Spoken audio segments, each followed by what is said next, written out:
Bonjour, bienvenue dans On s'explique. J'ai le plaisir de recevoir aujourd'hui Patrick Gelder, CEO de Raidillon. Bonjour Patrick. Bonjour Frédéric. On s'explique. On s'explique. Alors Raidillon, c'est une marque de montres belge créée en 2001 par un certain Bernard Julémont.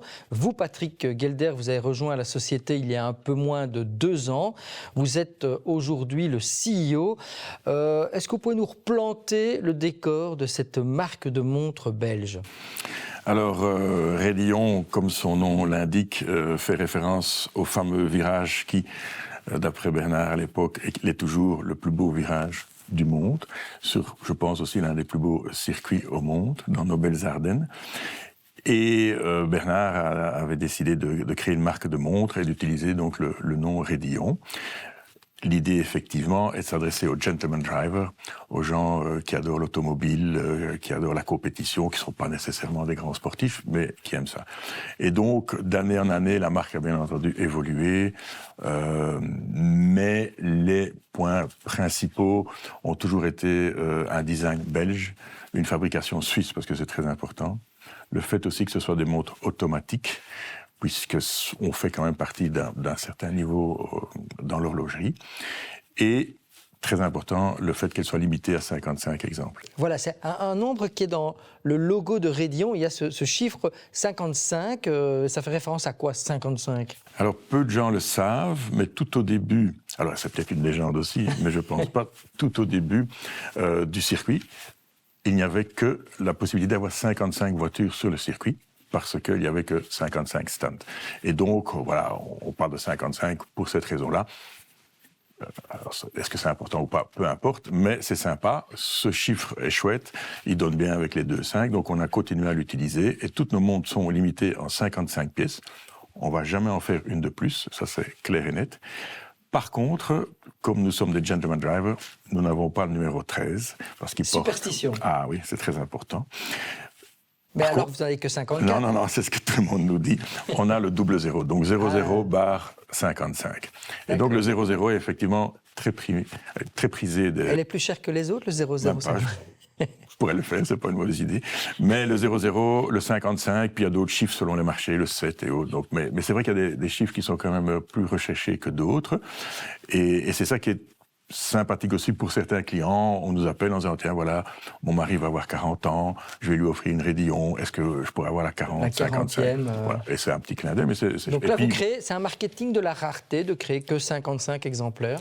On le fait depuis plus de 20 ans, 22 ans maintenant, cette année, mais c'est vrai qu'on le voit de plus en plus, ça fonctionne bien. Le consommateur a aussi l'impression, il n'a pas que l'impression, puisque un produit qui est limité est rare, donc a plus de valeur et intéresse un peu plus. Parce qu'il faut dire qu'on est quand même là dans l'univers des montres de luxe. Hein. L'entrée de gamme, c'est 1 500 €. Voilà, on a diminué là depuis quelques mois. On a un nouveau modèle, une nouvelle famille qui est sortie, qui s'appelle la Miles, et qui permet alors de devenir, je dirais, propriétaire d'une Raidillon automatique Swiss-made avec tous les bons points qu'on connaît, à partir de 1 490 €. Et le haut de gamme, on monte jusqu'à 4 000, juste en dessous de 4 000, qui est la curve. Et d'ailleurs, on remarque que depuis qu'on a une entrée de gamme plus basse, plus modeste, on va dire, on vend beaucoup mieux le haut de gamme. D'accord, c'est paradoxal. Alors, donc vous l'avez dit, hein, c'est dessiné, design in Belgium et produce in Switzerland. Pourquoi ? C'est la référence, la Suisse, on ne peut pas y déroger ? Voilà, c'est comme le chocolat pour certains pays ou d'autres choses. La Suisse, qu'on le veuille ou non, ce sont les spécialistes. Les mouvements sont faits en Suisse. C'est très important d'avoir un mouvement en Suisse. On parlait de voiture, si vous n'avez pas un bon moteur, votre voiture ne sera pas performante. Donc, je pense que là aussi, c'est très important. On travaille avec des mouvements en Celita pour les gens qui connaissent un petit peu le secteur. Ce sont des mouvements connus et reconnus. Et le design, par contre, là, nos racines sont belges, c'est important. Donc, on a un jeune designer dans notre équipe qui s'appelle Adrien, qui a 27 ans, qui a étudié aussi le design automobile. Donc, ça, c'est très intéressant. On a les deux mondes qui se rejoignent. C'est un fou d'automobile et un très, très bon designer. Donc, on est très fiers de travailler avec lui. Et c'est lui qui nous pond tous nos modèles. Combien de modèles par an ? Alors là, on tourne à peu près sur 25 modèles. Il y en a qui partent plus vite que d'autres, mais c'est vrai qu'avec 55 pièces, ça nous suffit pour le moment pour atteindre nos objectifs, mais on est en train d'élargir la gamme on va encore avoir une nouvelle famille qui va sortir en septembre, et ça nous permet alors d'un petit peu élargir aussi notre cible, d'avoir Tout le monde ne peut pas porter une montre chrono d'une certaine épaisseur, d'une certaine taille, donc on doit aussi un petit peu penser à ça, et c'est ce qu'on fait pour le moment. Avec aussi le bracelet très important, fait en Belgique, artisanalement, Tout à fait à Ostende, c'est ça? Oui. Nos amis de LIC, qui sont aussi très connus sur le marché, qui travaillent pour de très belles marques étrangères, et c'est vrai qu'on est reconnaissable avec nos petits trous dans le bracelet. On peut c'est une référence à l'esprit voiture, ces trous? Oui, c'est vraiment ce côté gentleman driver. Alors, est-ce que ça vient des gants ou d'autres choses, ou des compteurs et autres? Mais en tous les cas, ces trous sur le cuir sont reconnaissables. Alors, d'autres marques le font aussi, bien entendu, on n'est pas les seuls, mais nous, c'est vraiment, je dirais, la majorité de nos montres sont équipées de ce genre de bracelet en cuir. On fait beaucoup de cuir. Et toutes les couleurs aussi sont possibles, imaginables, toutes les tailles et autres, donc c'est vraiment du sur-mesure. Alors, venons-en au réseau de distribution. Je me souviens, il y a quelques années, vous aviez quand même une boutique en nom propre à Bruxelles, une boutique Rédillon qui existe toujours, mais qui n'est plus une boutique en nom propre, parce que vous avez changé de stratégie. Avec votre arrivée, je pense, Rédillon a changé de stratégie. Maintenant, la distribution, c'est bijoutier only, j'ai envie de dire. C'était le gros problème de Rédillon, je dirais, à partir du moment où le confinement est arrivé, quand on se retrouve avec un ou deux magasins en propre, et qu'il n'y a plus de gens dans les rues ou dans les galeries, c'était très, très, très compliqué. Et donc, moi, je suis arrivé effectivement avec la proposition de changer de stratégie, changer de distribution. Donc là, aujourd'hui, c'est uniquement le bijoutier horloger qui va vendre nos produits. Il est hors de question d'avoir nos propres magasins, parce qu'il faut des spécialistes pour vendre de l'horlogerie, et certainement de l'horlogerie haut de gamme.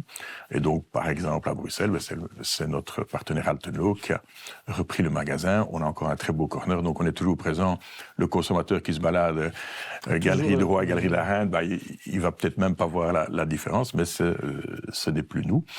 Et ce qui est une très bonne chose. Là, aujourd'hui, on a maintenant une grosse vingtaine de bijoutiers horlogers, points de vente qui ont repris la marque et qui en sont très contents. Et notre objectif suivant est maintenant de monter vers le nord, parce que nous n'avons pour le moment qu'un seul point de vente dans le nord du pays.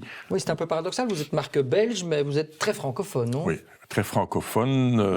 C'est un peu historique, oui. Mais ça va changer, puisqu'il n'y a aucune raison que ça reste francophone. Ça doit devenir vraiment belge. Et je suis étonné, la notoriété de la marque au nord du pays est très élevée. Il faut aussi savoir que le néerlandophone, tout comme le hollandais, adore venir dans les Ardennes. Il connaît Spa-Francorchamps, il connaît le Rédillon. Donc pour lui, c'est... Oui, pour vous, c'est un tremplin de notoriété quand même. Oui. Et d'ailleurs, vous êtes un peu présent à l'étranger, en France, un peu en Suisse, un peu au Luxembourg. Voilà, on démarre tout doucement, mais il faut savoir que notre but n'est pas d'avoir des centaines de points de vente, parce qu'avec 50 pièces de chaque montre, il faut quand même faire un petit peu attention de pouvoir vous fournir... Vous cultivez encore ce marketing de la rareté. Et voilà, il y a quelques autres marques qui le font aussi. On sait que certaines marques, il faut attendre plusieurs années avant d'avoir un modèle. Chez nous, c'est pas comme ça. Mais ça nous donne aussi le grand avantage de ne pas avoir ce qu'on appelle dans le secteur des rossignols, puisque quand vous produisez 3, 4, 500 montres et que vous n'en vendez que 200, 300 parce qu'elles ne plaisent pas tellement, vous restez avec 200, 300 montres sur les bras. Et qu'est-ce qu'on en fait? Ça part sur ce qu'on appelle les marchés gris, sur Internet et autres, et vous cassez votre propre marché. Et d'où vient ce nom rossignol? C'est assez drôle. Non, je ne sais pas pourquoi. Ça, c'est aucune idée. À creuser. Voilà. Mais ce changement de stratégie vient de votre parcours personnel. Vous avez un historique dans la distribution des montres avec votre société G-Time. Vous étiez aussi un moment sur Rodania quand il y a eu cette renaissance.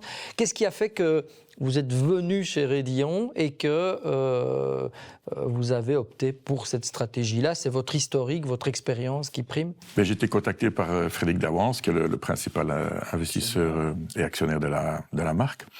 Et d'abord, on s'est bien entendu, et je lui ai exposé ma vision des choses et on était 100% raccord. Donc on a décidé d'avancer ensemble comme cela et ça se passe très très bien parce que on s'entend bien. Et puis lui, c'est pas un spécialiste du secteur, donc j'ai carte blanche et on se voit tous les mois, on discute des points et jusqu'à présent, ça se passe plutôt bien, donc on n'a pas à se plaindre. Mais effectivement, ce changement de stratégie était important parce que sinon, je pense qu'aujourd'hui, Rédillon serait peut-être plus vraiment sur le marché. Oui, c'est un secteur qui est quand même hautement concurrentiel. Donc, pour vous distinguer, vous faites quoi? C'est justement jouer la belgitude, ce côté gentleman driver, le côté Rédillon belge? Dans notre secteur, ce qui est très très important, c'est le storytelling. Une montre, ça reste une montre. Il faut raconter une histoire. Voilà. Donnez l'heure, vous rentrez dans votre voiture, vous avez l'heure, vous prenez votre GSM, vous avez l'heure. Donc, ce n'est plus un outil qui vous donne l'heure, c'est tout à fait autre chose. C'est un bijou. Un homme ne va pas avoir autant de bijoux qu'une femme. On dit souvent qu'un homme peut avoir peut-être une bague, peut-être une chaîne, sa montre, peut-être encore un bracelet. Mais c'est très, très, très limité. Et donc, la montre va quand même donner des indications sur le type d'homme que vous êtes, ou le caractère, et ainsi de suite. Donc, ça, c'est important. Et le storytelling, ça permet aussi de se dire, voilà, je suis en accord, en harmonie avec ce que dit la marque. J'appartiens à une communauté de gentleman drivers. Voilà. Alors on dit qu'il y a une marque très connue. On dit, si vous ne possédez pas cette marque à 50 ans, vous avez raté votre vie. On ne la citera pas. On ne la citera pas parce qu'elle n'en a pas besoin. Mais on peut ne pas être en accord avec ça aussi et de dire, je ne porte surtout pas cette montre-là parce que je ne suis pas d'accord avec ça. Mais justement, dernière question, M. Gelder, parce que le chrono égrène ses secondes. Vous le disiez, la montre n'est plus nécessaire dans le monde d'aujourd'hui. Comment on séduit la jeune génération qui, a priori, n'a pas de montre, qui a l'heure sur son GSM? Comment on fait? Est-ce que ce n'est pas un des plus gros défis du secteur de l'horlogerie de séduire cette nouvelle génération? Alors, c'est effectivement un défi, mais c'est plus un défi, je pense, pour les produits que j'appellerais un peu plus fashion ou moins chers. Donc tout ce qui est en dessous de 200, 300, 400 euros, là, effectivement, c'est plus compliqué. Nous, on se situe au-dessus parce que, justement, c'est un bel objet, c'est du luxe. Et donc, la montre, on la met plus pour connaître l'heure, mais on la met pour d'autres raisons. Et donc, on a une partie de la jeunesse qui, effectivement, est sensible à ça, qui aime les belles choses, comme elle pourra peut-être utiliser encore un porte-plume, alors que, voilà, c'est assez dépassé. Et là, effectivement, il y a une différence. Mais moi, je constate quand même que beaucoup de jeunes... OK, ils aiment bien le digital et autres, mais ils vont un peu plus l'utiliser pour le sport ou des fonctions très spécifiques. Et si ils ont un mariage ou quelque chose, ou un dîner, ils vont quand même peut-être aimer avoir un objet un peu plus intéressant. Donc voilà, ça évolue très fort. Okay. Oui, voilà, ça c'est une phase, elle est importante, elle représente beaucoup d'argent. Mais les beaux objets avec du storytelling, comme je l'ai dit, avec un ADN bien précis. Dimension artisanale, qualité. Voilà. OK. Merci d'être venu sur le plateau de On s'explique, Monsieur Gelder, CEO de la marque de montres Rédillon. Je vous dis au revoir et on se retrouve la semaine prochaine. Au revoir.